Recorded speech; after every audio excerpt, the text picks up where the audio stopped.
पिले माने आज आमे गोटे मैजिक शिखिबा हैला तुम घरे केतना सदस्य अछंती मु तुमको कहि दे हैला एणो वर्तमान आसीओ सौदामिनी आसी लेके तुम घरे के जन झियो पिला अछन माने तते मिसे तो बो भौणी किमा तुम खुड़ी के जन झियो पिला देखिलु ताको तीन मिसा सके तीन मिसाई दियो मिसाई देलो तापरे ताकू तीन मिसाई लडी तो पांच रे गुणी दियो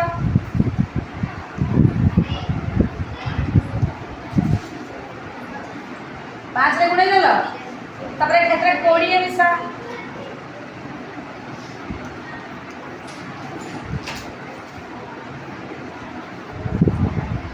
मिसाइल दुई गुण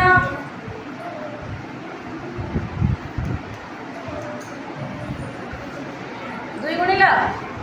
तापरे सेथिरे तुमर पुओ पिला संख्या केते तुम घरे केते जण पुओ पिला छन मिसै मिसाइल तापरे तो 70 रु फेडी दियो सेथिरे तो 70 फेडी दियो सेथिरे 70 फेडी दियो ये संख्या है तो 70 फेडी देलो जो तीन संख्या है दी के संख्या आइबो हैला 2 डिजिट नंबर ताको मिसै दो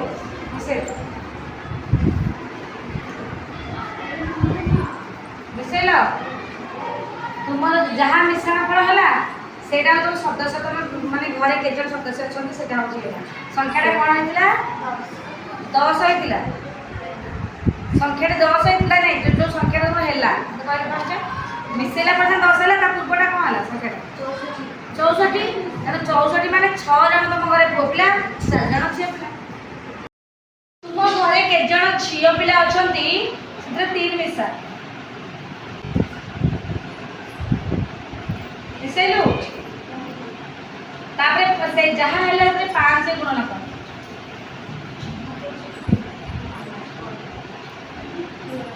5 गुणन कलु 20 मिसा जहाँ हैला से 20 मिसे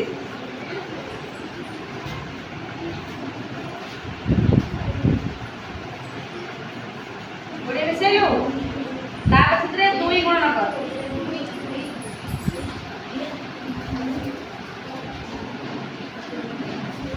तापरे जहाँ हैला सेते तो प्रॉब्लम संख्या मिसा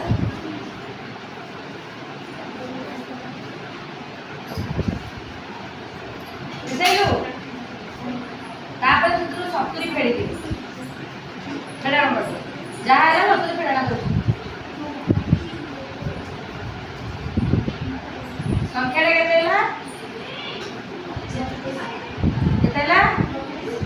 32 हैला हमरो झियो पिला 3 जण आ दुई जण पुओ पिला समुदाय 5 जण को परिवार 5 जण टी हैं ए जे केते हैला तमरा 32 हैला 3 जण झियो 10 घंटा होची झियो आउ हमर को होची पुओ 3 2 5 हम तो घरे केते पिला 5 जण सदस्य 3 2 रे मिसे आउ के आसीबो का सद घर सदस्य हम कहि देबी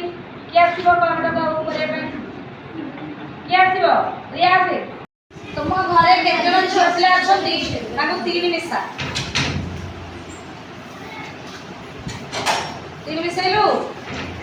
5 गुण कर सेतिरे जा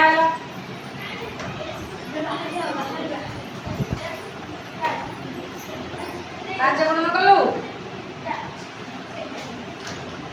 हैं आगे 20 मिसा तो कहबू मिसे साला पर 20 मिसालु आगे सेतिरे हमर 2 गुण कर दे 2 गुण कलु 2 गुण न तापर सेतिरे तुमर पुओ पिला संख्या मिसे तुम घरे के जण पुओ पिला सदस्य अछंती ताको मिसा मिसेलु आगे तापर 70 फेराडा कर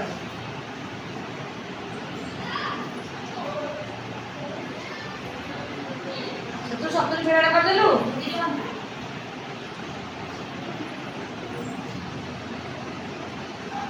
आगे କେତେ ସଂଖ୍ୟାଟା? 84 ହଁ 4 ପୁଅ 4 ଝିଅ ତମ ଘରେ ସମସ୍ତେ 8 ଜଣ ସଦସ୍ୟ। ଆଜ୍ଞା ଓ ଜାଣିଲ ତ ତମ ଘରେ କେତେ ଜଣ ସଦସ୍ୟ ତା ଟ୍ରିକଟା ପ୍ରଥମେ ହଉଛି ତୁମେ ଏଇ ଟ୍ରିକରେ କହିବ।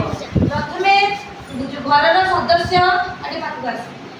ଘରର ସଦସ୍ୟ ଝିଅ ପିଲା ସଦସ୍ୟ କେତେ ଜଣ ସେ 3 ମିଶିବାକୁ ପଡ଼ିବ ହେଲା। ତାପରେ କ'ଣ କରିବ ଯଦି 5 ଯାହା ହେଲା ତ 5ରେ ଗୁଣା ହେଲା, 7 ହେଲେ 7ରେ 5 ଗୁଣା ହେଲା।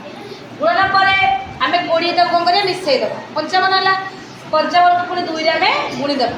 ଯାହା ହେଲା ତମ ପୁଅ ପିଲା ସଂଖ୍ୟା ଏଠି ମିଶେଇବ, ଏଠି ଝିଅ ପିଲା ସଂଖ୍ୟା ମିଶେଇଲ, ଏଠି ତମ ଘରେ କେତେ ଜଣ ପୁଅ ପିଲା ସଂଖ୍ୟା ଅଛି ସେଟା ମିଶେଇବ। ଯାହା ହେଲେ ତାକୁ 70ରୁ ଫେରିଦେବ। ଯୋଉ ସଂଖ୍ୟାଟି ହେଲା ତାର ଏକକ ଘରଟା ହେଉଛି ପୁଅ ଆଉ ତାର 10 ଘରଟା ହେଉଛି ଝିଅ। ଆଉ ତାପରେ ଦୁଇଟାକୁ ମିଶେଇଦେଲେ ତମ ଘରେ ସଦସ୍ୟ ସଂଖ୍ୟା ହେଉଛି 8 ହେଲା। ବୁଝିପାରିଲେ ସମସ୍ତେ? ଏମିତି ସମସ୍ତେ ସାଙ୍ଗମାନଙ୍କୁ ପଚାରି ପାରିବ, ସମସ୍ତଙ୍କୁ ପଚାରି ପାରିବ। ବୁଝିଲ?